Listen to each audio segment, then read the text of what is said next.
अस्सलाम वालेकुम, बिस्मिल्लाहिर्रहमानिर्रहीम। आज का जो टॉपिक है वो kidney stones presentation, diagnosis and management से रिलेटेड है।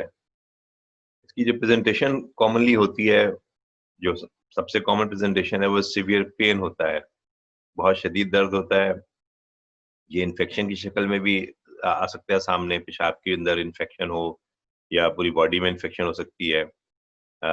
पेशाब में खून की शक्ल में भी सामने आ सकता है। कभी-कभी दर्द जो है शदीद नहीं होता, बल्कि आहिस्ता-आहिस्ता गुर्दे के ऊपर प्रेशर पड़ रहा होता है स्टोन की वजह से, तो उसकी वजह से दर्द जो होता है वो डल होता है। और कभी-कभी अगर स्टोन जो है वो पेशाब की नाली में फँस जाए, तो उसकी वजह से पेशाब रुक सकता है।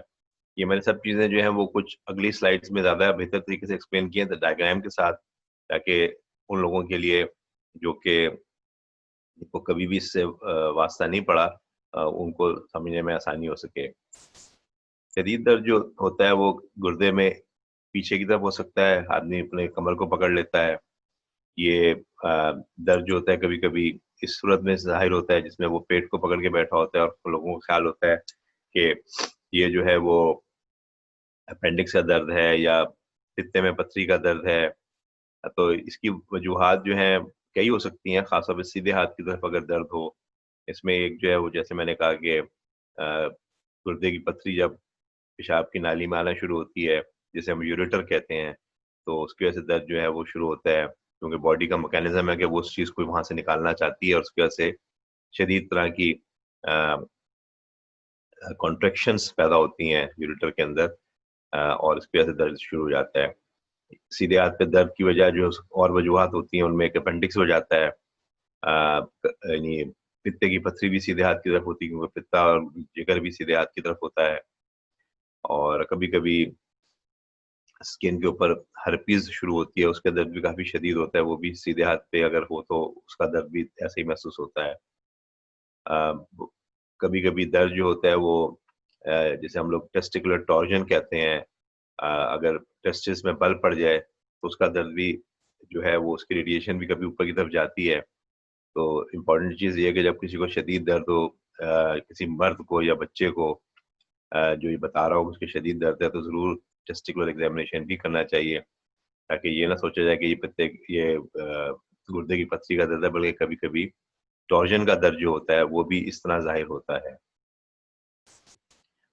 सेप्सिस जो है, यानी गुर्दे से पथरी निकली, उसके बाद गुर्दा ब्लॉक हो गया और दर्द तो था ही साथ-साथ, लेकिन उसके बाद जो है वो आदमी को इन्फेक्शन भी होना शुरू हो गया, जो कि काफ़ी शदीद की नौयत इख्तियार कर जाता है और उसकी वजह से मरीज़ जो है वो बहुत ज़्यादा, यानी तबीयत ख़राब हो जाती है, अनवेल हो जाता है, इवन आईसीयू तक मरीज़ को जाना पड़ता है। तो उसमें जो मैंने यहाँ शो किया डायग्राम के अंदर कि अगर किसी मरीज़ को सर्दी से बुखार चढ़ रहा है और उसको पेन भी मौजूद है, दर्द भी है और काफ़ी कभी-कभी जो है वो उसकी वजह से आदमी जो है वो पेल या डिस्कलर्ड स्किन नज़र आती है। वो डिफ़िकल्ट टू अराउज़, कन्फ्यूज़ हो जाता है। ख़ासतौर पे ये चीज़ बहुत कॉमनली बूढ़े लोगों में देखी जाती है कि वो कन्फ्यूज़ होते हैं। उसके सिम्पटम ज़्यादा और कोई नहीं होगा, लेकिन वो कन्फ्यूज़ सा होगा, उसको अंदाज़ा नहीं हो रहा होगा कि वो क्या कर रहा है, वो कहाँ पे है। और बहुत यानी शदीद कैफ़ियत में आदमी को लगता है कि बस मैं मर जाऊँगा, जैसे मैंने मेंशन किया है यहाँ। और साँस लेने में भी मुश्किल पेश आ सकती है। तो ये मुख्तलिफ़ कैफ़ियत हैं सेप्सिस की, जिसकी वजह से प्रॉब्लम हो सकता है।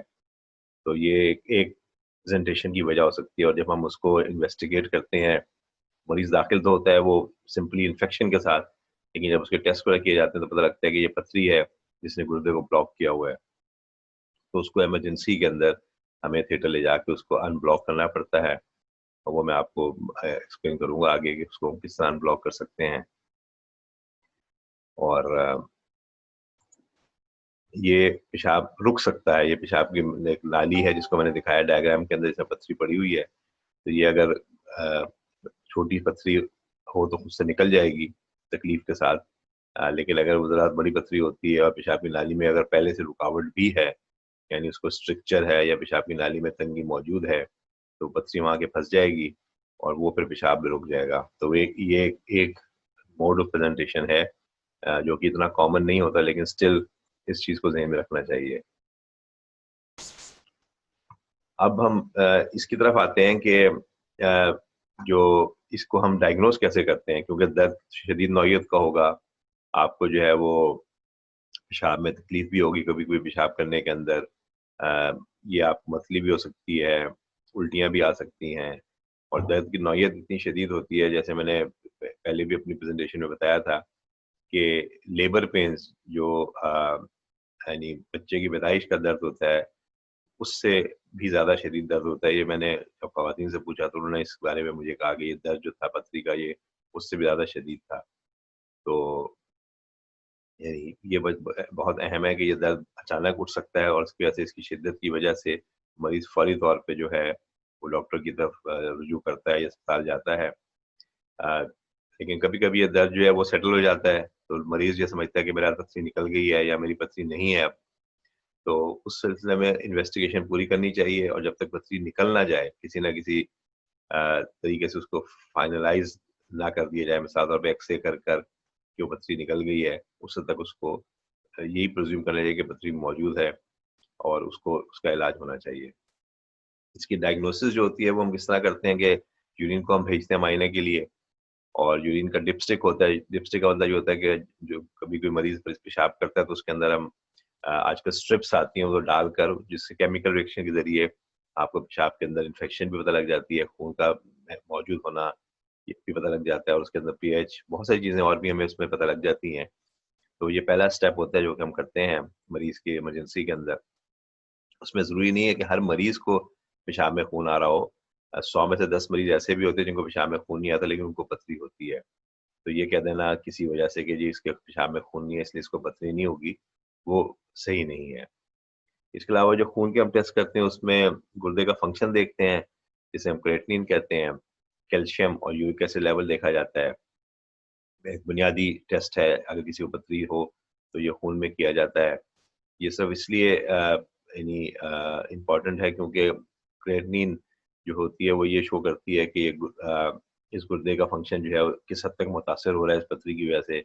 कभी-कभी पथरी बहुत छोटी होती है, लेकिन इसकी वजह से जो क्रिएटिनिन जो है वो बढ़ना शुरू हो जाता है क्योंकि ऐसा ऐसा होता है कि एक मरीज़ के अंदर एक ही गुर्दा था और पहली दफ़ा ज़ाहिर उसी वक़्त हुआ जब उसको दर्द शुरू हुआ तो पता लगा कि उस गुर्दे में पथरी बन गई है और उसने उसको ब्लॉक कर दिया है। या उसके अंदर 2 गुर्दे मौजूद हैं नॉर्मली, एक गुर्दा पहले से काम नहीं कर रहा किसी वजह से और दूसरे गुर्दे ने अब काम करना छोड़ा तो उसकी वजह से ये चीज़ बढ़ना शुरू हो गई। तो ये बहुत इम्पोर्टेंट टेस्ट है कि इसको कराया जाए। इसको फ़ॉलो अप करने के लिए भी हमारे लिए बेहतर होता है कि एक पथरी के साथ मरीज़ दाखिल हुआ, उसको हमने देखा कि छोटी-सी पथरी है, हमारा ख़्याल है कि भई ये निकल जाएगी। लेकिन अगले दिन हमने फिर टेस्ट किया तो उसमें देखा ये कि पथरी दर्द तो उसका बेहतर है, लेकिन क्रिएटिनिन जो है वो तेज़ी से ऊपर चला गया है। तो इसको हम फिर वेट नहीं करते बल्कि उसको थिएटर में ले जाकर उस पथरी के बारे में कोई न कोई इलाज शुरू कर देते हैं। इसी तरह कैल्शियम जो होता है वो अगर बढ़ा हुआ है तो उसकी वजूहात देखनी होती हैं कि क्यों ये कैल्शियम बढ़ा हुआ है। कभी-कभी पथरी जो होती है वो किसी और बीमारी की वजह से बन रही होती है और उसको जब हम इन्वेस्टिगेट करते हैं तो हमें उस बीमारी का भी पता लग जाता है और उसका इलाज हम शुरू कर सकते हैं। इसी तरह यूरिक एसिड का भी ताल्लुक यही है कि अगर ये पथरी बनी हुई है और यूरिक एसिड बढ़ा हुआ है, तो ना सिर्फ यूरिक एसिड का इलाज होना चाहिए बल्कि पथरी का इलाज भी होना चाहिए और देखना चाहिए कि पथरी बनने की और वजूहात क्या है इस मरीज़ के अंदर। सीटी केजूबी जो है इसे हम ये एक्स-रे है, इसमें हम गुर्दे का और मसाने का सीटी करते हैं। ये मैं आपको आगे पिक्चर्स में दिखाऊँगा और ये सबसे बेहतर इन्वेस्टिगेशन है पथरी को डायग्नोज़ करने के लिए क्योंकि इसमें हर तरह की पथरी जो है वो सामने आ जाती है। कुछ पथरियाँ ऐसी होती हैं जो कि एक्स-रे में नज़र नहीं आती हैं। मतलब 60 से 70% पथरी एक्स-रे में नज़र आ जाती हैं अगर अच्छी तरह यानी अच्छी तरह प्रिपरेशन हो और बहुत ज़्यादा आंतों के अंदर गैसेज़ मौजूद ना हो तो पथरी ज़ाहिर हो जाती है। लेकिन कभी-कभी पथरी जो है वो आम एक्स-रे में नज़र नहीं आती और ना नज़र आ सकती है, उसकी अपनी कंपोज़िशन की वजह से। तो उसमें ये होता है कि फिर सीटी केजूबी जो है वो हर पथरी को पिक कर लेता है और इसको जो है सबसे बेहतर इन्वेस्टिगेशन समझा जाता है कि ये गोल्ड स्टैंडर्ड है कि हम सीटी करा के देखें अगर पथरी है या नहीं है। अल्ट्रासाउंड जो होता है वो सिर्फ़ हम हामला औरतों के अंदर या छोटे बच्चों के अंदर हम यूज़ करते हैं ताकि उनको रेडिएशन कम से कम दी जाए। अगर बच्चों में स्टिल दर्द हो रहा है और फिर भी पता नहीं लग रहा कि दर्द की वजह क्या है, तो उनमें हम सीटी स्कैन करवा सकते हैं। लेकिन हामला औरतों के अंदर सीटी स्कैन को हम हत्तुल इम्कान अवॉइड करते हैं, क्योंकि उसमें हमल को एक्सपोजर होता है रेडिएशन का, जो कि मुनासिब नहीं होता। केयूबी एक्सरे ये सादा एक्सरे है। अगर किसी का पहले सीटी हुआ है और पता लग गया है कि इसको पथरी है, तो दोबारा उसका सीटी करने की जरूरत नहीं है, क्योंकि नेसेसरी उसको रेडिएशन मिलती है। तो उसका सादा एक्सरे करके हम देख सकते हैं कि पथरी वहीं पे मौजूद है जहाँ पे पहली दफा मौजूद थी, या बाद में नीचे आ गई है या निकल गई है। तो ये एक एक्सरे इन्वेस्टिगेशन में शामिल होता है। आईवीयू, इंट्रावेनस यूरोग्राम, ये पहले बहुत कॉमन था, अब इतना कॉमन नहीं होता, क्योंकि इसके अंदर इंजेक्शन दिया जाता है, कंट्रास्ट दिया जाता है, और जो गुर्दे प्रॉपर्ली काम ना कर रहे हों या कुछ लोगों को कंट्रास्ट का रिएक्शन हो, तो उनके लिए नहीं होता, और फिर इसमें टाइम भी बहुत लगता है। एक आईवीयू करने में आसानी से 1 घंटा लग जाता है, जबकि सीटी केयूबी जिसे मैंने जिक्र किया, ये मुश्किल से 5 से 6 मिनट का प्रोसीजर होता है। तो ये आप देखें वक्त कितना बच जाता है और कितनी जल्दी डायग्नोसिस सामने आ जाती है, और बहुत आसान है इसको डायग्नोस करना। उसके बाद ये सीटी स्कैन है। अगर किसी ने ना देखा हो तो ये मशीन होती है जिसके लिए मरीज गुजर जाता है इसके अंदर से, और वो सारी फिल्में ले लेता है, और उसके बाद मरीज जो है वो यानी वहाँ से जा सकता है निकल कर। इसमें बहुत ही स्ट्रेट फॉरवर्ड इन्वेस्टिगेशन होती है, और कुछ ही देर में इसका रिजल्ट आ जाता है। आप खुद उसको रीड कर सकते हैं, और अगर रेडियोलॉजिस्ट रिपोर्ट कर देता है तो आपको और क्लियर हो जाता है, क्योंकि रेडियोलॉजिस्ट की रिपोर्ट इस लिहाज से बेहतर होती है क्योंकि उनके पास जो स्क्रीन होती है जिसपे वो एक्सरे देख रहे होते हैं, वो आम स्क्रीन से बहुत बेहतर होती है। इसलिए रेडियोलॉजिस्ट की रिपोर्ट को हम का वेट करते हैं। ये सीटी स्कैन की एक पिक्चर है जिसके अंदर आप देख रहे होंगे कि पथरी जो है वो यहाँ मौजूद है। इसने गुर्दे के ऊपर थोड़ा प्रेशर डाला हुआ है, ये थोड़ा सा फूल सा गया है। इधर गुर्दा जो है वो रिलेटिवली यानी नॉर्मल है या ज़रा छोटा है, लेकिन ये गुर्दा ज़्यादा सूजन है इसके ऊपर इस पथरी की वजह से। इसका इलाज होना ज़रूरी होगा, क्योंकि पथरी के साइज से लगता है कि ये खुद से नहीं निकलेगी। अब मैं मैनेजमेंट की तरफ आता हूँ कि पथरी की मैनेजमेंट में जो है वो कैसे की जाती है। ज़रूरी नहीं कि हर पथरी जो बन जाए पेशाब की नाली में या गुर्दे के अंदर, तो उसको ऑपरेशन करना ज़रूरी हो। अगर ये 5 टू 6 मिलीमीटर या 7 मिलीमीटर है तक है, तो ये खुद से निकल सकती है। इसका मतलब ये है कि आप उस मरीज़ को ये बताएँ कि इस पथरी को फ़ॉलो करना ज़रूरी होगा। हो सकता है कि ये 3-4 हफ़्ते ले निकलने में, लेकिन इम्कानात, अगर किसी का स्टोन 4 मिलीमीटर से छोटा है, तो 70 से 80% इम्कानात है कि वो निकल जाएगा, और अगर वो 7 मिलीमीटर है तो उसका पास होने का इम्कान रिलेटिवली कम हो जाता है, वो 20 से 30% रह जाता है। लेकिन स्टिल हम टाइम देते हैं कि वो खुद से निकल जाए, ताकि ऑपरेशन की जो तकलीफ या उसकी वजह से जो अखराजात हैं उसे बचा सके। मतलब इम्पोर्टेंट चीज़ ये है कि हर स्टोन जो कि छोटा-सा अगर हो तो उसको ऑपरेशन की ज़रूरत नहीं होती है। अगर कोई ये कहे कि जी जैसे ही स्टोन बना है फौरन ऑपरेशन कर लेना चाहिए, तो वो मुनासिब नहीं है। सिर्फ एक इंडिकेशन है ऑपरेशन की फौरी तौर पे, जहाँ पे ज़रूरी होता है कि अगर इस मरीज़ का एक ही गुर्दा था और उसने उस गुर्दे के ऊपर प्रेशर डाला है, और उसकी वजह से वो जो क्रेटनिन मैंने ज़िक्र किया था कि गुर्दे का काम जो है वो खराब होना शुरू हो गया है, या उस मरीज़ को इन्फेक्शन हो गई है उसी गुर्दे में, या वैसे इन्फेक्शन है और वो पथरी उसकी वजह बन रही है, तो उसमें भी फौरी तौर पर है। और तीसरी सूरत जहाँ पे आप गुर्दे की पथरी, वो पेन होता है जो नहीं हो। ये 2-3 इंडिकेशंस हैं जिसमें दोबारा कर देता हूँ कि एक तो गुर्दे का वो है, दूसरा ये है कि उसको इन्फेक्शन की वजह बन स्टोन है, जिसपे और तीसरा ये कि दर्द इतना शदीद है जो कि ख़त्म नहीं हो रहा है, इंस्पायर्ड कि हम उसको दवाइयाँ दे रहे हैं, और हमने उसको 12 घंटे 24 घंटे दिया है इस काम के लिए, लेकिन फिर भी उसका दर्द सेटल नहीं हो रहा। तो फिर हम उसको ऑपरेशन थिएटर में ले जाके या तो स्टोन को निकाल देते हैं, या हम उसको स्टेंट डाल के बाईपास कर देते हैं, जो मैं आपको अभी स्लाइड्स में दिखाऊँगा आगे कि स्टेंट क्या चीज़ होती है। तो ये कंज़र्वेटिव ट्रीटमेंट के ज़ुमरे में आता है, जिसमें हम कभी-कभी ऑपरेशन नहीं करते हैं, वेट करते हैं। मेडिसिन्स अवेलेबल हैं। एक मेडिसिन जो बहुत कॉमनली हम यूज़ करते हैं उसे टेम्ज़ोलोसिन कहा जाता है, जो कि प्रोस्टेट के लिए आमतौर पे इस्तेमाल होती है। जो लोग प्रोस्टेट की तकलीफ में मुब्तला हैं, वो इससे वाकिफ़ होंगे कि टेम्ज़ोलोसिन का सबसे कॉमन इस्तेमाल जो है वो प्रोस्टेट के मरीजों में होता है। लेकिन इसका ये भी एक यूज़ है कि जब किसी को पथरी बन जाए तो हम उसमें उसको निकलने में हेल्प करने के लिए देते हैं। तो इसलिए ये ख़वातीन को भी दी जा सकती है, बल्कि कुछ जगहों पे जो लोग इससे फ़ैमिलियर नहीं होते हैं, वो क्वेश्चन भी करते हैं हमसे कि जी आपने ये दर्द तो प्रोस्टेट के लिए आपने इस औरत को क्यों दे दी है? तो ये आपकी नॉलेज के लिए मैं आपको बताना चाह रहा हूँ कि ये दवाई जो है ख़वातीन को उस वक़्त दी जाती है जब उनको पथरी हो और वो छोटे साइज़ की हो, अ, और उसमें निकलने में उससे आसानी हो जाती है पथरी को। दूसरा डिक्लोफेनेक, जिसे हम लोग वॉल्ट्रॉन कहते हैं या वॉरन कहते हैं, पाकिस्तान के अंदर इस नाम से अवेलेबल है। उसको हम यूज़ करते हैं, लेकिन उसके यूज़ करने के लिए 1-2 चीज़ें मैं बहुत क्लियरली बता दूँ आपको कि गुर्दे का फ़ंक्शन को मॉनिटर करना बहुत ज़रूरी होता है।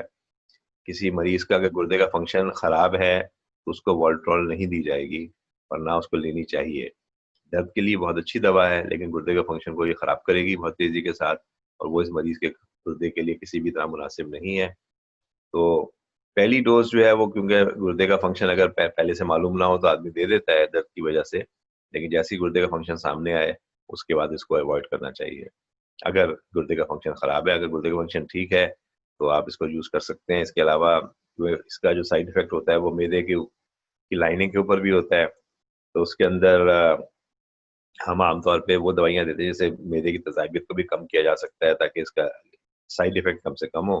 तो कहने का मतलब ये है कि जब किसी को गुर्दे की पथरी मौजूद हो, तो हम आमतौर पे 3 तरह की दवाइयाँ उनको देते हैं। एक टेम्सोलोसिन, गुर्दे की पथरी को आसानी से निकालने के लिए, जो कि रिलैक्स कर देती है यूरेटर के मसल्स को, यानी वो ट्यूब जहाँ पे पथरी फँसी हुई है, उसको मसल्स को जब रिलैक्स करती है, तो पथरी के पास होने में आसानी होती है। दूसरा डिक्लोफेनेक, ये दर्द के लिए भी दवा बहुत अच्छी है, और दूसरा ये भी मसल्स को रिलैक्स करती है और जो सूजन आई हुई होती है उसको कम करती है, और जितनी जल्दी शुरू की जाए उतना बेहतर होता है। और तीसरी दवा जो है वो सिर्फ डिक्लोफेनेक के साइड इफ़ेक्ट्स को ठीक करने के लिए होता है, और वो उसका जो मकसद है वो ये है कि इसको अ, यानी जो तेज़ाबियत का असर ना हो उस दवाई की वजह से जो मैदे पे हो रहा है, और उसको कॉन्ट्रैक्ट किया जा सके। तो ये तो मुख्तसर दवाइयों के बारे में हुआ। मैं उन दवाइयों का ज़िक्र नहीं कर रहा अभी जो कि ज़्यादा कॉम्प्लिकेटेड हैं, जो किसी वजह से पथरी के इलाज में लॉन्ग टर्म में दी जाती हैं। मतलब किसी को कैल्शियम ज़्यादा निकल रहा है, तो उसकी अलग दवा है। किसी का यूरिक एसिड बढ़ा हुआ है, तो उसकी अलग दवा है। किसी का और कोई कई तरह की वजूहात की वजह से पथरी बन रही है, तो वो इंडिविजुअल बेसिस पे हम डिसाइड करते हैं कि इसको किस दवा की ज़रूरत है। कुछ लोगों को किसी भी दवा की ज़रूरत नहीं होती, तो वो भी एक अलग फ़ील्ड है। तो उसमें प्राइमरीली ये कि ये सारी चीज़ें ज़्यादा तफ़सील तलब हैं, और एक आम आदमी के लिए इसका इतना जानना ज़रूरी भी नहीं है। और ये ज़रूरी है कि दवाई एक्यूट फ़ेज़ में जब शदीद दर्द हो तो उसका इलाज होना चाहिए। पहली चीज़ जो जिसके ज़रिए हम आसानी से इलाज कर सकते हैं, जिसमें ऑपरेशन की ज़रूरत नहीं होती है और वो बहुत कॉमन भी है, वो है लिथोट्रिप्सी, जिसे ESWL कहते हैं। ESWL जो है वो एक्स्ट्रा कॉर्पोरियल शॉक लिथोट्रिप्सी, लंबा सा नाम है, लेकिन उसको आसानी से हम लिथोट्रिप्सी कहते हैं। आम फ़हम अल्फाज में, जो पाकिस्तान में जब मैं था तो लोग कहते थे कि जी हमारा इलाज जो है वो लेज़र के ज़रिए इलाज हुआ है। इसका लेज़र से कोई ताल्लुक नहीं होता। ये शॉक वेव्स होती हैं जो मशीन से जनरेट होती हैं, जो मैं आपको अगले डायग्राम में दिखाऊँगा, जो कि पथरी को ब्रेक कर देती है। ये जो है 1984 से पहली दफ़ा स्टार्ट हुआ था, और आहिस्ता-आहिस्ता ये बढ़ता चला गया। तो अब इसको होते हुए तकरीबन मुझे 36 साल हो गए हैं, और बहुत इफ़ेक्टिवली ये ट्रीटमेंट है। आम तौर पे ये बहुत अच्छी ट्रीटमेंट है। 1 सेंटीमीटर स्टोन्स से 1 सेंटीमीटर स्टोन या 1.5 सेंटीमीटर स्टोन तक के लिए, और उसके लिए ख़ास तरह के स्टोन होते हैं जिसमें बहुत ज़्यादा वो सख्त स्टोन ना हो, वो हम सीटी स्कैन के ज़रिए मालूम कर लेते हैं कि पथरी जो है वो इसके लिए बहुत इफ़ेक्टिवली ट्रीट हो जाएगी। और इसके अलावा उसमें और भी कुछ चीज़ें होती हैं, लेकिन सिर्फ़ आपके लिए इतना अहम है कि लिथोट्रिप्सी एक मॉडलिटी मौजूद है जिसके ज़रिए पथरी को तोड़ा जा सकता है और उसको निकाला जा सकता है। अ, मैं इस बारे में आपको एक हल्की-सी बात बताता चला जाऊँ, जो सच्चा वाक़या है, कि पाकिस्तान में लोग जो हैं वो किस तरह इन मेडिकल फैसिलिटीज़ को यूज़ नहीं सही तरह यूज़ नहीं करते हैं, या दूसरे को बदनाम करने के लिए इस्तेमाल करते हैं। एक हमारे दोस्त कोलीग हैं जो पाकिस्तान में प्रैक्टिस करते हैं, उन्होंने किसी मरीज को कहा था कि इसकी हमारी लिथोट्रिप्सी होगी, तो वो मरीज ये सवाल उसने पूछा, उनसे समझने की कोशिश की, बार उन्होंने जितना समझा रहा था समझा दिया। फिर किसी और वो मरीज किसी और डॉक्टर के पास गया और उसने कहा जाके उससे कि जी मेरी तो फलां डॉक्टर ने लिथोट्रिप्सी के लिए कहा है मुझे, तो आपका क्या मशवरा है इसके बारे में? वो डॉक्टर जो था वो उसको लिथोट्रिप्सी के बारे में पता था, लेकिन उसने ऑपरेशन करना था उस मरीज का और उसको पैसे मिलते हैं ऑपरेशन करने के। तो उसने कहा देखो जी बात सुने, आप ये जानते हैं कि इस मशीन से पथरी को तोड़ा जाता है, ये तो आपको उस डॉक्टर ने बता ही दिया था। मैं भी यही कहता हूँ। लेकिन आप देखें ना, जो मशीन पथरी को तोड़ेगी, वो गुर्दे का तो कीमा-कीमा कर देगी। कितनी खतरनाक बात हो जाएगी ये तो। मरीज़ की बात मरीज़ दिम इसके दिल में बैठ गई। तो बात असल में ये है कि ये मशीन गुर्दे का कीमा-कीमा नहीं करती। ये पथरी को टारगेट करती है स्पेसिफिकली, इसके अंदर बड़ी फाइन प्रोग्रामिंग होती है और बहुत अच्छी तरह पथरी ही को टारगेट करके तोड़ा जाता है। कभी-कभी उसकी वजह से गुर्दे के ऊपर सूजन आती है वक़्ती तौर पे, जो कि बाद में सेटल हो जाती है। उसके अंदर मुख्तलिफ तरीक़ेकार हैं जिस तरह उसको किया जाए ताकि गुर्दे के ऊपर उसका असर कम से कम पड़े। तो वो सारी टेक्निकल चीज़ें हैं, लेकिन ये एक सेफ मेथड है। सिर्फ़ इसकी कॉन्ट्राइंडिकेशंस 2 हैं जिसमें हम नहीं करते और कभी भी नहीं करते। एक तो प्रेग्नेंट लेडीज़ को अगर पथरी बन जाए तो उनको हम ये ट्रीटमेंट नहीं देते हैं। उसकी वजह से फ़ीटस पे बुरा असर पड़ता है। तो एब्सोल्यूट कॉन्ट्राइंडिकेशन है, किसी प्रेगनेंसी में इसको ट्रीटमेंट नहीं मिलेगी। और दूसरा, अगर उस मरीज़ को इन्फेक्शन चल रही है, मिसाल तौर पे गुर्दे में इन्फेक्शन है या सिस्टमिकली वो ठीक नहीं है, मिसाल तौर पे वो बुखार शदीद हो गया और उसको हमें पता है कि पेशाब में इन्फेक्शन है, तो उसको भी हम ट्रीट नहीं करेंगे क्योंकि वो इसकी ट्रीटमेंट उस चीज़ को ज़्यादा ख़राब करेगी मरीज़ उसको बेहतर करने के। और इसी तरह सूटेबल स्टोन्स चाहिए होते हैं इसको ट्रीट करने के लिए, हर स्टोन इसके लिए मुनासिब नहीं होता। अब हम आते हैं, ये आपको मैं इसकी एक डायग्राम शो कर रहा हूँ कि ये लिथोट्रिप्सी कैसे होती है। मरीज़ को एक टेबल पे लिटा दिया जाता है और उसको एक्स-रे कंट्रोल और अल्ट्रासाउंड कंट्रोल दोनों तरह मशीन में लगे होते हैं। आप स्टोन को लोकलाइज़ करते हैं और फिर उस शॉक वेव के ज़रिए उस स्टोन को तोड़ना शुरू करते हैं, जैसे जा रहे हैं यहाँ शॉक वेव, और उसके बाद ये पथरी जो है बहुत छोटे-छोटे ज़र्रों की शक्ल में निकलना शुरू कर देती है। तो ये इसकी एक डायग्रामेटिक शक्ल है जिस तरह ये पथरी निकलना शुरू होती है। बहुत कॉमन है और इसका इलाज एक ऐसा है जो कि थोड़ा-सा महँगा ज़रूर होता है क्योंकि मशीन महँगी होती है, लेकिन ये है कि ये इफ़ेक्टिव ट्रीटमेंट है स्टोन के लिए और ये इस्तेमाल होता है। जैसे मैंने कहा कि 1 सेंटीमीटर से 1.5 सेंटीमीटर तक के लिए हो जाता है, लेकिन 1 सेंटीमीटर और उससे कम के स्टोन्स के लिए बहुत ही अच्छा है ये। ये जस्ट उसकी एक और शक्ल है कि मरीज़ को लिटाकर और उसको आप यानी जो-जो चीज़ें आपको करनी होती हैं, वो दिखाया जा रहा है इसके अंदर। दूसरी जो अब मिसाल तौर पे वो स्टोन लिथोट्रिप्सी के लिए सूटेबल नहीं था। वो स्टोन ऐसा था जिसको आपने ऑपरेशन की ज़रूरत महसूस हो रही है और वो उसको खुद से निकल भी नहीं जाए निकलेगा भी नहीं वो, और वो फँस गया है आपके पेशाब की नाली के अंदर। तो उसके लिए फिर जो नेक्स्ट स्टेप होता है, वो हम उसको यूरेट्रोस्कोपी कहते हैं। जैसे हम लोग दूरबीन के ज़रिए पेशाब की नाली में जाकर मसाने से होते हुए और यूरेटर में चले जाते हैं और वहाँ पे हम उसको पथरी को ब्रेक करते हैं। उसको ब्रेक करने के लिए जैसे मैंने ज़िक्र किया यहाँ पे कि एक तो यूरेट्रोस्कोप हमारे 2 तरह के होते हैं। एक तो रिजिड होता है जिसमें आप बिल्कुल वो एक फाइन मेटल का बना हुआ होता है, और वो रिजिड होता है यानी सख्त होता है। उसको उस जगह तक पहुँचाने के लिए आपको एक ख़ास तरह की महारत चाहिए, और जब वहाँ पर जब पहुँच जाते हैं, तो आप उस पथरी को फिर लेज़र के ज़रिए या लिथोक्लास के ज़रिए आप उसको ब्रेक करते हैं, जैसे मैंने ज़िक्र किया नीचे। और दूसरा जो होता है वो फ्लेक्सिबल होता है, वो रिलेटिवली अ मुड़ा थोड़ा होता है, यानी वो फ्लेक्सिबल होता है, वो गुर्दे तक चला जाता है और गुर्दे के अंदर भी हम उसको देख सकते हैं। ये मैं आपको इस डायग्राम में दिखाता हूँ। ये जो है ये रिजिड यूरेट्रोस्कोप है, ये बिल्कुल सीधा है, ये कहीं मुड़ेगा नहीं और ये गुर्दे तक स्टोन तक पहुँच के उसको हम लेज़र के ज़रिए तोड़ देंगे। ये जो है जिसे हम लोग फ्लेक्सिबल यूट्रोस्कोप कहते हैं, जो दूसरी चीज़ होती है वो इस यहाँ जाता है और ये ऑल द वे यहाँ तक चला जाता है। ये आपको एक स्टोन नज़र आ रहा है गुर्दे के अंदर, जिसको वहाँ पे हम लेज़र के ज़रिए तोड़ सकते हैं। ये यहाँ पे स्टोन जो है लेज़र के ज़रिए भी तोड़े जा सकते हैं और लिथोक्लास्ट से भी तोड़ा जा सकता है, लेकिन यहाँ पे स्टोन इस इंस्ट्रूमेंट के ज़रिए सिर्फ लेज़र ही के ज़रिए तोड़ सकते हैं हम लोग, क्योंकि ये इंस्ट्रूमेंट बहुत फाइन होता है। और तो ये 2 कॉमन तरीके हैं जिनके ज़रिए स्टोन को ब्रेक किया जाता है और निकाला जाता है। रिजिड यूट्रोस्कोप और फ्लेक्सिबल यूट्रोस्कोप। फिर एक और चीज़ है जिसे हम लोग स्टेंट्स कहते हैं। अब स्टेंट जो है वो मैं आपको पहले एक डायग्राम दिखा देता हूँ, तो उससे आपको अंदाज़ा हो जाएगा, फिर मैं एक्सप्लेन कर दूँगा आपको। ये स्टेंट एक ट्यूब होती है जो गुर्दे से लेके मसाने तक होती है। इसको भी हम पेशाब की नाली के ज़रिए डालते हैं और यहाँ पे इसको छोड़ देते हैं। कभी-कभी पथरी जो है वो यहाँ पे फँसी हुई होती है, कभी-कभी यहाँ पे फँसी हुई होती है। तो उसको इमरजेंसी के अंदर हम ऑपरेशन नहीं कर सकते, या तो सारे औज़ार अवेलेबल नहीं होते होंगे इमरजेंसी में ऑपरेशन करने के लिए, या एक्सपर्टीज़ अवेलेबल नहीं होती। वो सर्जन की शक्ल में भी हो सकती है एक्सपर्टीज़, वो नर्सिंग स्टाफ की शक्ल में भी हो सकती है कि वो आपको हेल्प करने के इस काबिल नहीं है कि वो आप हेल्प कर सकें प्रॉपर्ली। और तीसरी चीज़, लेज़र का ट्रीटमेंट जो होता है, वो लेज़र जो है वो कुछ जगहों पे आउट ऑफ आवर्स यूज़ नहीं होता। मैं यूके की बात कर रहा हूँ। पाकिस्तान में तो इसके लिए कोई ख़ास यानी वो नहीं है पाबंदी, लेकिन यूके के अंदर बहुत ज़्यादा स्ट्रिक्ट रूल्स हैं कि लेज़र को यूज़ करने के लिए आपको एक लेज़र अप्रूव्ड पर्सन चाहिए, आपको प्रॉपर सिस्टम होगा मौजूद, जिसके तहत वो यूज़ किया जाएगा। तो उस सूरत में हम इमरजेंसी में स्टेंट डालकर स्टोन को बाईपास कर देते हैं। तो ये जो स्टेंट डाल के इसको बाईपास किया जाता है, उसके बाद जो प्रेशर होता है गुर्दे पे वो निकल जाता है। इस स्टेंट के अंदर मल्टीपल होल्स होते हैं जिसके अंदर से पेशाब पास हो रहा होता है, और इसके साइड से भी पेशाब पास हो रहा होता है।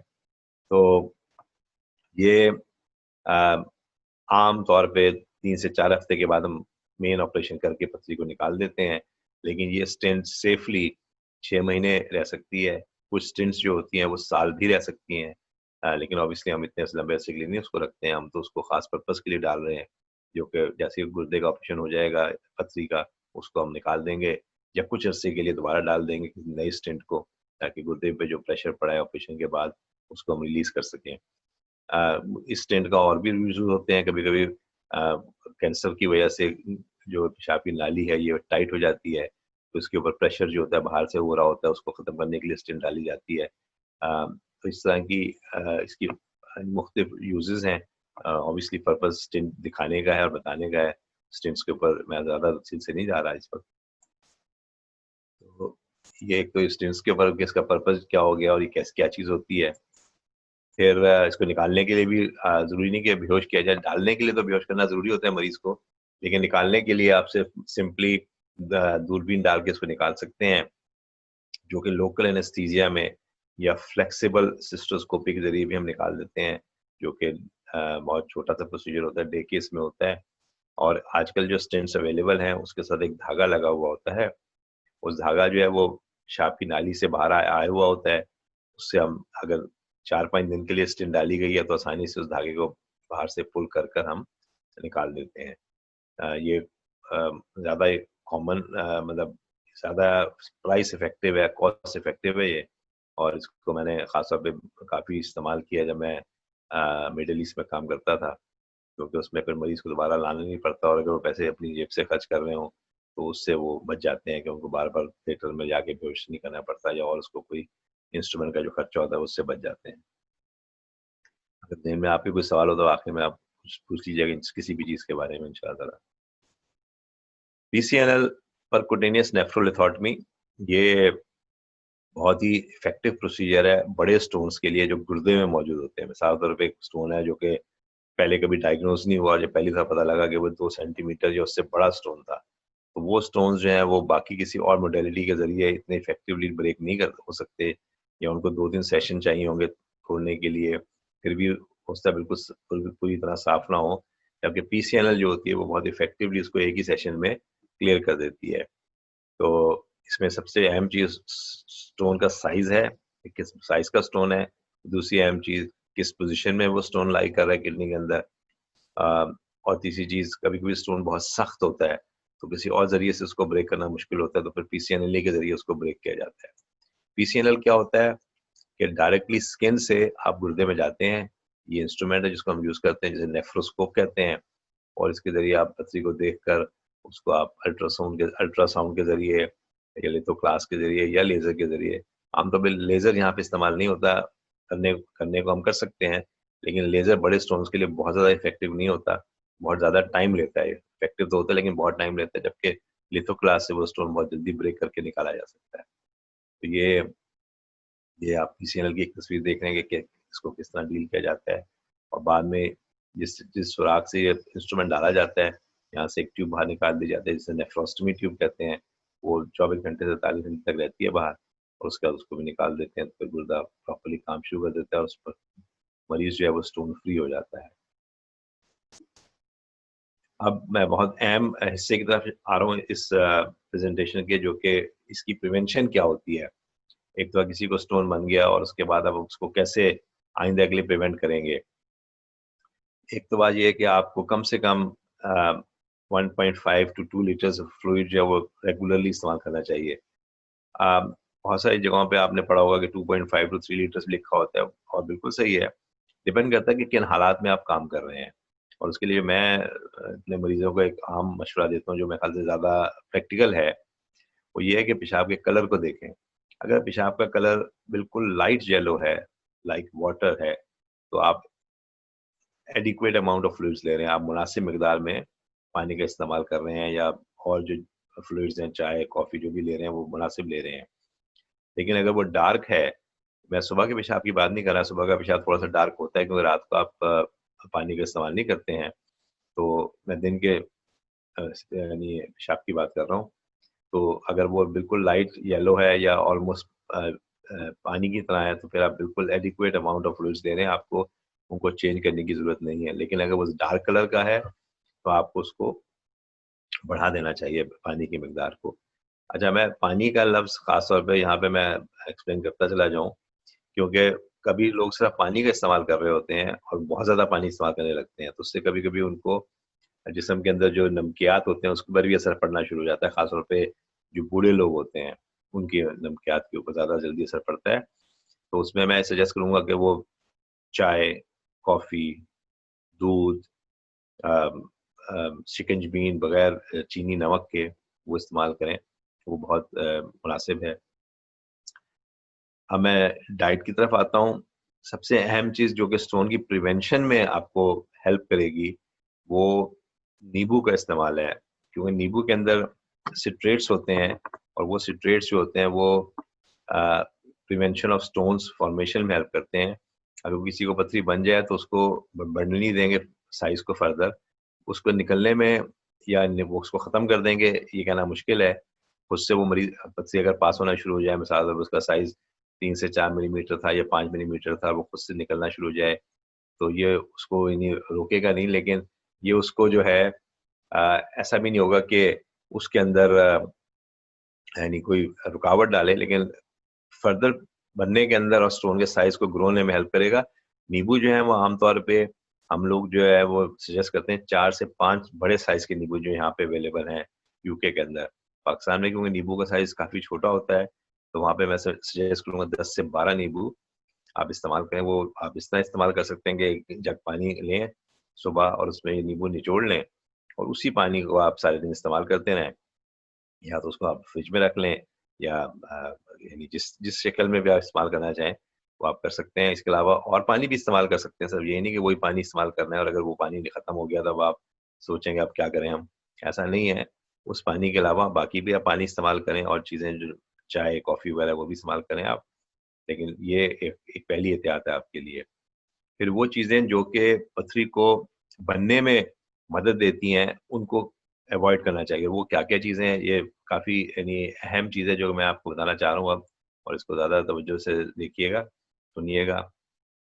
गोश्त, मछली और चिकन ये प्रोटीन होते हैं और इससे पथरी बनती है, तो इसका मिकदार को बहुत कम कर देना चाहिए आपको। अगर आप डेली खाते हैं गोश्त, मछली या चिकन या इसमें से कोई भी चीज़ें डेली खा रहे हैं, तो आप कोशिश करें कि हफ्ते में सिर्फ 1 या 2 दफ़ा इनमें से कोई एक चीज़ खा लें। ये मतलब नहीं है कि आप एक दिन चिकन खा लें, एक दिन फिश खा लें, एक दिन बीफ या मटन खा लें, ऐसा नहीं है। कहने का मतलब ये है कि हफ्ते में 1 या 2 दफ़ा इनमें से कोई एक चीज़ आप खा लें और बस बाकी 5 दिन आप इन चीज़ों का इस्तेमाल ना करें, ताकि उस मिकदार की जो आपको प्रोटीन मिल रहे हैं वो कम से कम जाएँ और वो पथरी बन को ना बनने में आपकी मदद करेंगे। अगर आप वो लेते रहेंगे तो पथरी बनने के इम्कानात बढ़ते चले जाएँगे। दूसरा सॉल्ट और शुगर ये दोनों चीज़ें जो हैं पथरी को बनने में हेल्प करते हैं। इसका मतलब ये है कि आपने अगर आपको पथरी है या आप चाहते हैं कि पथरी आपको खुदा ना ख़ास्ता ना बने, तो अपनी मिकदार अपने खुराक में सॉल्ट और शुगर का इस्तेमाल बहुत कम रखें या ख़त्म कर दें, क्योंकि ये शो किया गया कि जो चीज़ें डायबिटीज़ को लीड करती हैं, वही पथरी बनाने में भी लीड करती है उसको भी। उसके बाद अगली चीज़ जो है, कोका कोला और पेप्सी ख़ास तौर पे ये जो ब्लैक ड्रिंक्स हैं, इनको अवॉइड करें क्योंकि ये पथरी बनाने में हेल्प करेंगी और इसका कोई फ़ायदा नहीं होगा बॉडी को वैसे भी। इनको आप काफ़ी अवॉइड करें। कुछ लोगों को हमने देखा है कि जब उनको पथरी बनती है और हम उनसे बताते हैं कि आपको इन चीज़ों को अवॉइड करना है, तो वो फ़ौरन बताते हैं कि भई हम तो ये बहुत इस्तेमाल करते हैं, कोका कोला तो हम पूरी-पूरी बोतल पूरे दिन में 1 लीटर की या 1.5 लीटर की इस्तेमाल कर लेते हैं। तो उनको बार-बार मना किया जाता है कि ये इस्तेमाल करना ठीक नहीं होगा। फिर जो अगली चीज़ है जिसको आपको अवॉइड करना चाहिए, वो कुछ सब्जियाँ हैं, जिसमें पालक, गाजर, टमाटर, अ, स्ट्रॉबेरी फल है, जिसको आपको अवॉइड करना चाहिए। आगे मैं एक डायग्राम भी आपको दिखाता हूँ, जिसमें ये चीज़ें सब आएँगी। मूँगफली में ऑक्ज़ेलेट्स बहुत होते हैं। तो बॉटम लाइन ये है कि जिन चीज़ों के अंदर ऑक्ज़ेलेट्स ज़्यादा हों, ऑक्ज़ेलेट OXALATES ऑक्ज़ेलेट्स, या आप इंटरनेट पे डालें और देखेंगे कौन-कौन से फूड रिच इन ऑक्ज़ेलेट्स हैं। जब वो फूड रिच इन ऑक्ज़ेलेट्स होते हैं, तो उनको आप अपनी डाइट से बहुत कम कर दें। अब मैं इंडिविजुअली आपको बहुत सारे मरीज़ मुझसे पूछते हैं कि जी मैं ये खा सकता हूँ, मैं वो खा सकता हूँ, क्योंकि हर एक मरीज़ का एक अपना तरीक़ेकार होता है चीज़ें खाने का और हर एक खाने की पसंद और नापसंद अलग-अलग होती है। तो आप ये अपनी पसंद अपनी डाइट को खुद देखने के लिए कि मैं कितने ऑक्सीडेंट्स ले रहा हूँ, आप डालें और फिर देखेंगे भई ये कुछ लोग कहते हैं जी हम तो स्ट्रॉबेरी बहुत खाते हैं, तो स्ट्रॉबेरी के अंदर भी ऑक्सीडेंट्स बहुत होते हैं। या कोई कहता है कि जी पालक तो मैं अपनी डेली इस्तेमाल करता हूँ, पालक में आपको बहुत ज़्यादा ऑक्सीडेंट्स मिलेंगे। तो एक तो वो फूड जिसमें ऑक्ज़ेलेट्स होते हैं, उनको आप कम कम कर दें बहुत ज़्यादा। और दूसरा ये है कि कैल्शियम का इस्तेमाल को रोकें नहीं। तो कभी-कभी गलती ये होती है, गलतफ़हमी ये भी होती है कि लोग दूध पीना या दही खाना या पनीर का इस्तेमाल छोड़ देते हैं। हालाँकि आइडियली तो ये होना चाहिए कि खाने के साथ ही आप 1 कप दूध का ले लें, ताकि जो ऑक्ज़ेलेट्स आप ले रहे हैं, वो दूध की कैल्शियम के अंदर से मिक्स के साथ मिक्स होकर उसकी एब्ज़ॉर्प्शन को कम कर देगा। तो वो आपके लिए ज़्यादा इफ़ेक्टिव होगा। तो ये इन चीज़ों को आप ज़हन में रखें कि खाने के अंदर मतलब कैल्शियम का इस्तेमाल कम नहीं करना और ना उसको बढ़ाना है। मतलब ये नहीं कि आपने कैल्शियम की टैबलेट्स लेनी शुरू कर दी, वो ठीक नहीं है, वो आर्टिफ़िशियल वे है, वो मुनासिब नहीं है। लेकिन नेचुरल वे जो कैल्शियम का है, उसको आप इस्तेमाल करते रहें, ऑक्सलेट्स की मिकदार कम कर दें और एक और चीज़ जो अहम है इसके अंदर, वज़न कम होना चाहिए आदमी का, या अगर उसका वज़न ज़्यादा है, तो वो अपना वज़न के ऊपर तवज्जो दे, क्योंकि जिन चीज़ों से डायबिटीज़ होती है, उन्हीं चीज़ों से स्टोन भी बनता है। मैकेनिज़्म एक ही है। वो भी बड़ा इम्पोर्टेंट चीज़ है कि वज़न जो है वो आदमी रिड्यूस करे अपना, स्टोन की प्रिवेंशन के अंदर ये एक इम्पोर्टेंट है। अगर डायबिटिक है तो डायबिटीज़ को बेहतर तौर पे कंट्रोल करे, उसके अंदर स्टोन फॉर्मेशन का रिस्क अपनी जगह पे रहता है, लेकिन साथ उसकी कॉम्प्लिकेशंस बहुत बढ़ जाती हैं। उसको आप इस चीज़ को अवॉइड करें। इसके अलावा ये मैं आपको कुछ डायग्राम्स दिखा रहा हूँ। एक डायग्राम है जिसमें आपको चीज़ें सामने आ रही हैं। ये स्लाइड्स जो है वो बाद में शेयर भी हो जाएँगी हमारे लिंक के ऊपर, तो आप उसमें से चीज़ें देख सकते हैं। लेकिन ये कि चाय, कॉफ़ी का इस्तेमाल को मना नहीं है, इसमें आप इस्तेमाल कर सकते हैं। लेमन वाला पानी जो मैंने ज़िक्र किया है, योगर्ट इस्तेमाल कर लें आप, बनाना, पपाया, ये सब चीज़ें आप इस्तेमाल कर लें। अ, लेकिन कुछ चीज़ें यहाँ पे जैसे मेंशन है, स्पिनच है, ये कुछ चीज़ें ऐसी होंगी जो कि ये क्योंकि वेस्ट से ली गई है स्लाइड, तो इसमें आपको चीज़ें वो मिलेंगी, लेकिन फिर भी बीटरूट समझ यहाँ दी हुई है, रास्पबेरीज़ दी हुई हैं। मैंने ज़िक्र किया आपसे कि ये ब्लैक टी जो है उसको आप अवॉइड कर लें, लेकिन ग्रीन टी को, कॉफ़ी को ठीक है। अगर आप ब्लैक टी भी पी रहे हैं जैसे नॉर्मल हमारी चाय है, तो उसको एक एक मॉडरेशन में आप ले सकते हैं किसी हद तक, लेकिन ज़्यादा ना लें उसको। बीन्स में और नट्स को अवॉइड करें, क्योंकि इसमें जो चीज़ें होती हैं वो ऑक्सीडेंट्स कंटेंट ज़्यादा होता है। तो ये मुख्तसरन मैंने आपको स्टोन्स के बारे में बताया कि स्टोन्स जो होते हैं वो अ, उसकी जो क्या यानी कैफ़ियत होती है और उसको किस तरह से बचाया जा सकता है। तो अब आपके ज़हन में कोई सवाल है तो आप ज़रूर पूछिए, और अगर आपने इसको किसी वजह से मिस कर दिया पार्ट ऑफ दिस प्रेज़ेंटेशन, या किसी और को आप बताना चाहते हैं स्टोन्स के बारे में, कोई इन्फॉर्मेशन देना चाहते हैं, तो वो हमारे वेबिनार पे जाके हमारी जो लिंक है वो zumrush.com, उसमें जाकर वो उसको देख सकते हैं, और पुराने भी लेक्चर्स उसमें होंगे और आइंदा वाले लेक्चर्स भी उसी के ऊपर होंगे। zumrush.com, जो लिंक के अंदर भी दिया हुआ है नीचे। जज़ाकल्लाह खैर।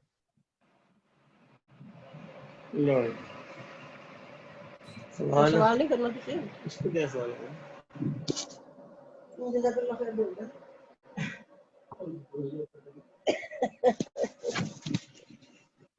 अगर कोई आप में से सवाल करना चाहे तो बिल्कुल आप सवाल कर सकते हैं। मुझे बस ये पूछना था कि कभी कभी क्या पेनलेस स्टोन भी होता है जो अनडायग्नोज जाता है और पेनलेस रहता है, और उसको जैसे कोई किडनी डैमेज करता है वो, क्या मतलब अगर पता ना चले, क्योंकि पेन एक सिम्टम है, अगर वो नहीं है तो मतलब कैसे पता चलेगा? क्योंकि समटाइम्स आप मिस कर सकते हैं ना उसको, हल्का सा पेन है आपने निगलेक्ट कर दिया। नहीं, बहुत अच्छा सवाल है। क्योंकि होता यह है कि बहुत सारे स्टोन्स जो होते हैं वो अनडायग्नोज्ड ही होते हैं। मैं आपको मिसाल देता हूँ, मैं इस वक्त ऑन कॉल हूँ इस वीकेंड पे, तो मैंने जो एक मरीज को अभी स्टेंट डाला है, उसका स्टोन का उसको पता नहीं था, और बहुत बड़ा स्टोन था उसकी किडनी के अंदर, जो है अभी भी, हमने उसको सिर्फ बाईपास किया है। तो गुर्दे के अंदर स्टोन्स जो लॉन्ग टर्म में होते हैं वो गुर्दे को डैमेज कर रहे होते हैं। तो जब स्टोन किसी के आप देखते हैं गुर्दे में, और वो मेडिकली फिट भी हो मरीज, मिसाल तौर पे एक 85 साल का या 90 साल की खातून है या मर्द है, उसका स्टोन आपको मिला और वो बहुत बड़ा स्टोन था, तो उसके इलाज में ज्यादा खतरा है उसकी सेहत को बनस्बत उसके कि हम उसके इलाज ना करें। तो इस सवाल का जवाब ये है कि स्टोन को ट्रीट होना चाहिए, बाद में वो प्रॉब्लम और कॉम्प्लिकेशंस पैदा करता है, लेकिन उसमें से साथ साथ ये भी देखना चाहिए कि उस मरीज की अपनी सेहत किस काबिल है कि उस ट्रीटमेंट को बर्दाश्त कर सकेगी या नहीं। ये अहम चीज है।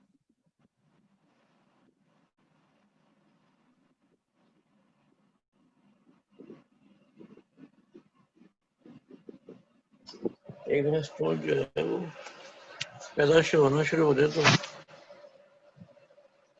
जी, क्या नाम में क्या कह रहे हैं आप? नहीं, मैं क्या, अगर ऐसे गुर्दे भी होते हैं कि जो स्टोन प्रोड्यूसिंग हो जाते हैं, या ये आर्जी तौर पर होता है उसके बाद ठीक हो जाता है?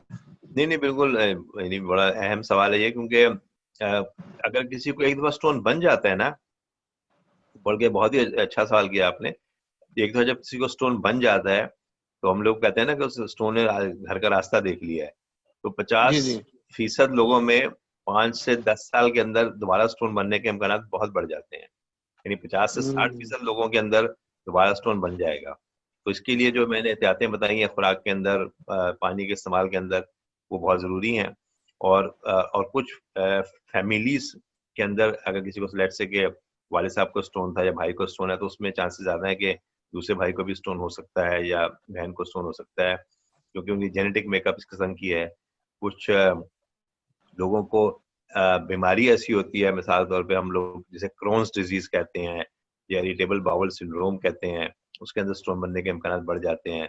और कुछ जिसे हम नेफ्रोकैल्सिनोसिस होते हैं, इसमें गुर्दे के में पथरी बन रही होती है मुस्तकिल बुनियादों पे, उसके अंदर के गुर्दे के अंदर अपना ऐसा डिफेक्ट होता है, लेकिन वो अनकॉमन कॉजेज हैं। वो नेफ्रोकैल्सिनोसिस बहुत अनकॉमन है, लेकिन कॉमन कॉजेज जो होते हैं उसके अंदर यही होता है कि एक दफा स्टोन बना है किसी भी वजह से, अगर आपने एहतियात नहीं की तो दोबारा स्टोन बन जाएगा, और फिर उसको जो है कि आपको फिर इलाज करना पड़ेगा। तो लोग अक्सर दर्द की जो शिद्दत की नौयत को देखते हुए वो बहुत ही एहतियात करते हैं अपनी खुराक के अंदर, ताकि आइंदा उनको उस दर्द की कैफियत से ना गुजरना पड़े।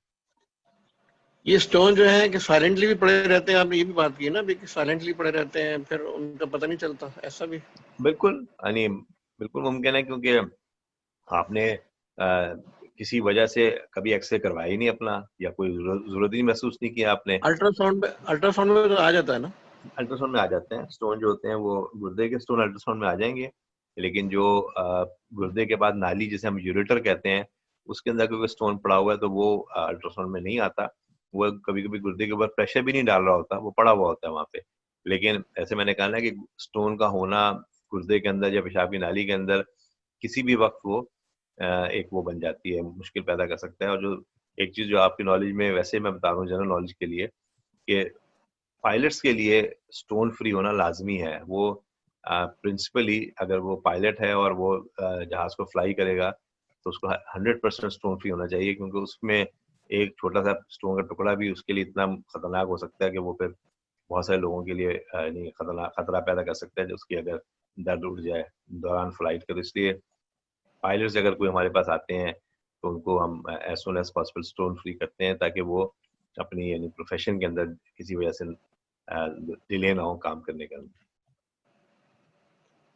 मुझे ये बात ये समझ आ रही है कि फिर हमें अल्ट्रासाउंड का मतलब है कि 6 महीने में या साल में करवा लेना चाहिए। ऐसा नहीं है, यानी ये रिकमेंडेशन नहीं है कि मतलब अगर आपको किसी को फैमिली हिस्ट्री में स्टोन है तो अगर आप किसी वजह से, क्योंकि अगर इस तरह अगर मैं रिकमेंड करूंगा तो वो एक सही रिकमेंडेशन नहीं होगी। दूसरी बात ये है कि अगर कोई अफोर्ड करना चाहे, क्योंकि स्टोन जो है ना, मैंने जैसे कहा कि अल्ट्रासाउंड ऑब्जर्वर डिपेंडेंट होता है। एक ऑब्जर्वर ने उसको देखा कि स्टोन है, दूसरे ने कहा कि स्टोन नहीं है।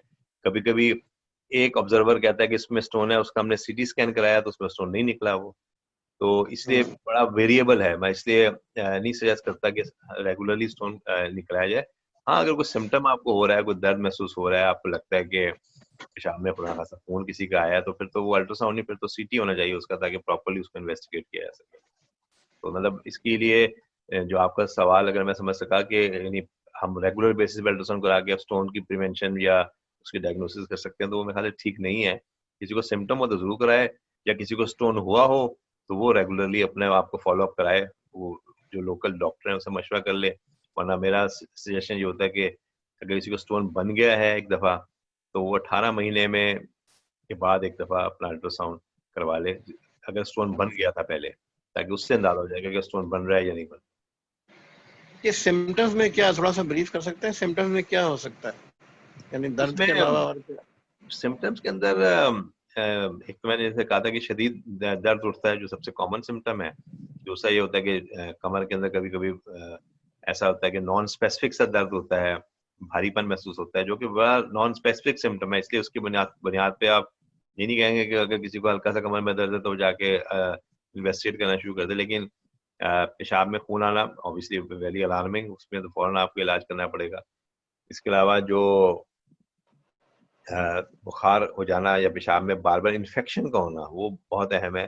किसी को अगर मर्द को या औरत को इन्फेक्शन हो रही है पेशाब में, तो जरूर इन्वेस्टिगेशन के अंदर शामिल है कि आप उसका अल्ट्रासाउंड या सीटी स्कैन करके देखेंगे भाई क्यों इन्फेक्शन हो रही है इसको। कभी कभी उसके अंदर पथरी होती है, कभी कभी उसके अंदर कोई और बीमारी भी सामने आ जाती है जो इसकी वजह बन रही होती है। तो यानी दर्द का होना, पेशाब में खून का आना, पेशाब में इन्फेक्शन का हो जाना, डल एक का होना, ये मोटी मोटी चीजें हैं जिसको नजर में रखना चाहिए। एक छोटा सा सवाल हमारे, अब सारा सवाल शुरू हो गए। एक तो ये कि जैसे भाई की पथरी निकल आई है, उसने संभाल के रखी है कि भाई मैं इसको कहीं उसको डायग्नोस करूंगा, क्यों बन रही, कैसी, इसका कोई फायदा होगा ऐसे? नहीं, उसको संभाल के नहीं रखना चाहिए, उसको लेबोरेटरी में देना नहीं चाहिए। मतलब हाँ, लैब में, मतलब इसलिए निकाली संभाली कि लैब में दिया जाए तो उससे डायग्नोस हो जाता है कि क्या चीज हाँ, बन रही है। नहीं उससे उसमें जो है ना एक तो लेबोरेटरी इन्वेस्टिगेशन ये पता लग जाएगा कि पथरी की नौयत क्या है। आमतौर पे कैल्शियम ऑक्सलेट सबसे कॉमन वजह होती है कैल्शियम पथरी बनने की। लेकिन इसके अलावा भी कई तरह की पथरियां होती हैं। और अगर किसी को यानी मैं एक और चीज बताता चल रहा हूँ क्योंकि आपका इंटरेस्ट लग रहा है स्टोन के अंदर, कि अगर किसी को एक दफा पथरी बनी हो तो उसकी इन्वेस्टिगेशन में सिर्फ हम क्रिएटिनिन, कैल्शियम और यूरिक एसिड कराते हैं, जो मैंने मेंशन किया था अपनी स्लाइड में।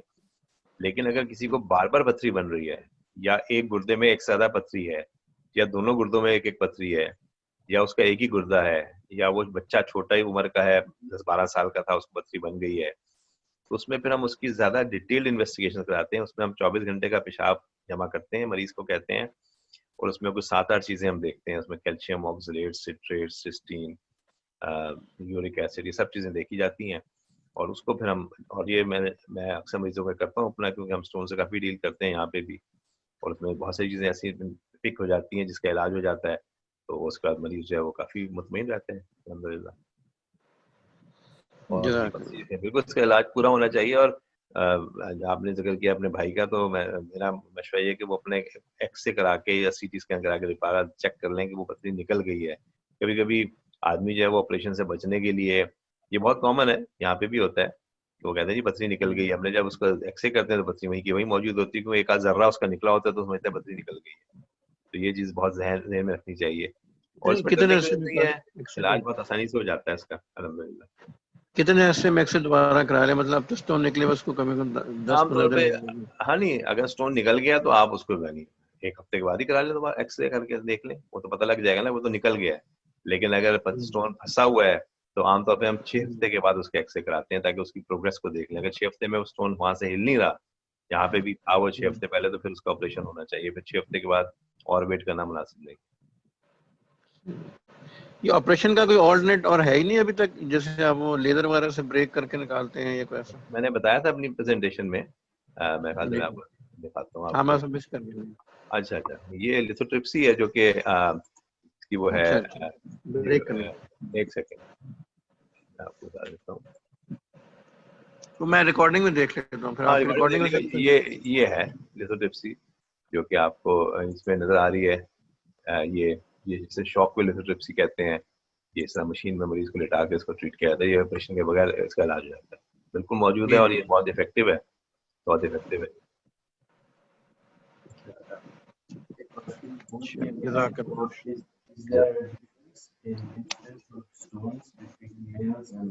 हाँ, मेल्स में जो है वो 2:1 रेशियो होता था स्टोन्स का, लेकिन ये जो अब रिसेंट स्टडीज आ रही हैं उसमें फीमेल का रेशियो जो है वो ये नहीं कि मेल के बराबर पहुंच गया, लेकिन काफी ज्यादा बढ़ गया है। एक तो ये चीज देखी गई है कि फीमेल के अंदर स्टोन की इंसिडेंस बढ़ती जा रही है। दूसरी है कि ओबेसिटी क्योंकि बढ़ रही है ओवरऑल वर्ल्ड के अंदर, तो इसके स्टोन भी कॉमनली बढ़ता चला जा रहा है। और तीसरी चीज जो सामने आई है जो कि थोड़ी सी टेक्निकल चीज है कि हाइपोसिट्रीजूरिया यानी पेशाब के अंदर जो सिट्रेट्स निकल रहे होते हैं जो प्रिवेंशन ऑफ स्टोन में काम करते हैं, वो भी बढ़ते जा रहे हैं, इसलिए ज्यादा स्टोन बन रहे हैं। तो ये हमारे जो रिफाइंड फूड है और इस तरह की चीजों की वजह से इसका इफेक्ट होता है। बहरहाल ये बिल्कुल सही है कि मर्दों में ज्यादा कॉमन होता था स्टोन, लेकिन अब जो है अभी भी कॉमन ज्यादा है, लेकिन रेशियो जो है वो रिलेटिवली कम हो गया बिटवीन फीमेल एंड जो डिफरेंस था वो कम होता जा रहा है।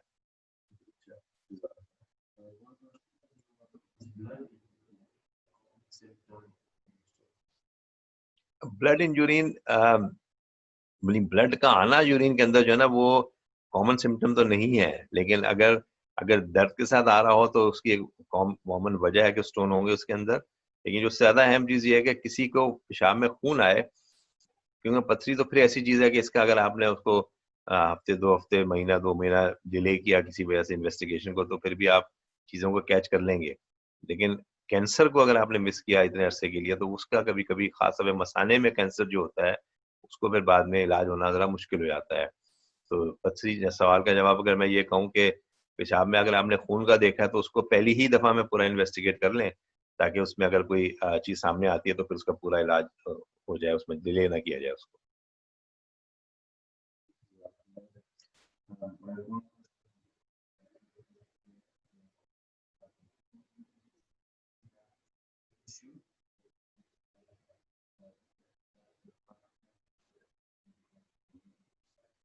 राइट, ये सवाल ये है कि लिथोट्रिप्सी से जो है वो किडनी को डैमेज तो नहीं होता, या ये कि कैंसर तो नहीं बन सकता गुर्दे के अंदर। अभी अभी तक जो स्टडीज आई हैं उसमें कैंसर तो बिल्कुल भी कहीं पे भी सामने नहीं आया है। पथरी रहने की वजह से जरूर हो जाता है कि वो लगातार इरिटेशन की वजह से कैंसर बना सकता है पथरी जो है गुर्दे के अंदर। ऑल्दो के इंसिडेंट्स कम है लेकिन स्टिल पॉसिबिलिटी है। और जो लिथोट्रिप्सी की जाती है उसके अंदर बहुत ही यानी अभी तक अगेन जो स्टडीज हुई हैं, जो हमारी एनालिसिस हुई है उसके अंदर नहीं आया, लेकिन कभी कभी ब्लड प्रेशर का इंसिडेंस स्लाइटली ज्यादा हो जाता है। लेकिन वो चीज भी यानी ऐसी नहीं है जिसकी वजह से ये कहा जाए कि ये ट्रीटमेंट जो है इसको नहीं कराना चाहिए। ये चीज मतलब एक अगर देखा जाए तो it is almost quite safe treatment to be done, lithotripsy जो है। तो अगर कोई और क्वेश्चन नहीं है तो बस मैं बस आपसे यानी वो चाहता हूँ इजाजत। और दूसरी बात ये कि इसको आप अपने दोस्तों में अहबाबों में शेयर करें, ताकि अगर कोई इसको लाइव देखना चाहे तो लाइव देख सकते हैं। हर इतवार को हम ये करते हैं 8 बजे, पाकिस्तान में उससे 12 बज रहे होते हैं। और बाद में ये पोस्ट भी हो जाता है हमारे उसके ऊपर जो लिंक है zumrush.com पे, तो वहाँ से भी देख सकते हैं इंशाल्लाह ताला। और तीसरी चीज़ ये है कि मैं फ्री कंसल्टेशन करता हूँ हर पीर को और जुमेरात को, जिस जो कि अब अल्हम्दुलिल्लाह शुरू हो चुकी है। तो उसके ज़रिए उसी के ज़रिए आप अपनी अपॉइंटमेंट बुक कर जो भी हो, फिलहाल हमने यूरोलॉजी में शुरू किया, लेकिन मेरी कार्डियोलॉजिस्ट वालों एक हैं हमारे, उनसे भी बात हुई है, पल्मोनोलॉजिस्ट से भी बात हुई है, तो वो भी इस वेबिनार में तो लिंक हमें ज्वाइन कर लेंगे। कंसल्टेशन अभी तक उन्होंने मुझे नहीं बताया कि वो कब से वो स्टार्ट कर सकेंगे, लेकिन जैसे ही होगा वो उस सब चीज़ों उस पे मैं बताता भी रहूँगा और अपनी प्रेज़ेंटेशन में भी ज़िक्र कर दूँगा उसका मैं फ्यूचर में। जज़ाकल्लाह खैर। अस्सलाम वालेकुम।